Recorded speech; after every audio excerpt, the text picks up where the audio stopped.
What's up guys, Muhammad Abdullah here. So in this video we'll be comparing the Apple A13 Bionic which powers the new iPhones and the Snapdragon 865 from Qualcomm which is powering the Samsung Galaxy S20 series and will be powering all of the major flagship Android phones throughout 2020.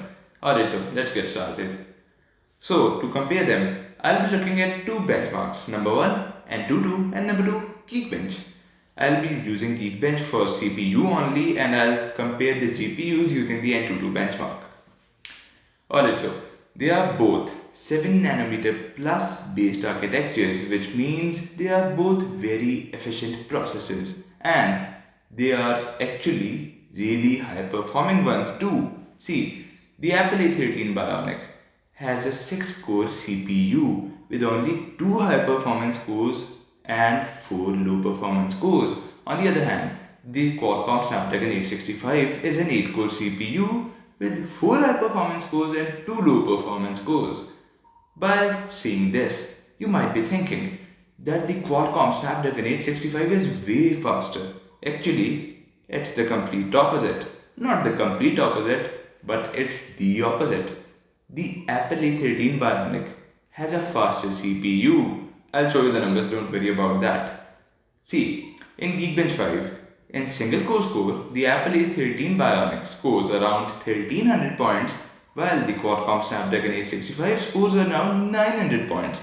That's a major difference. And when it comes to the high performance scores, basically the multi-core scores which the high powered applications use, multi-core scores are a lot closer than the single core scores. See, the Apple A13 Bionic scores around 3400 points or so, while the Snapdragon 865 scores around 3200 points. They are both really fast, but in the CPU benchmark, we can clearly see which one's the winner. That's the Apple A13 Bionic. Alright, so moving on to the N22 benchmark to get to the GPU scores.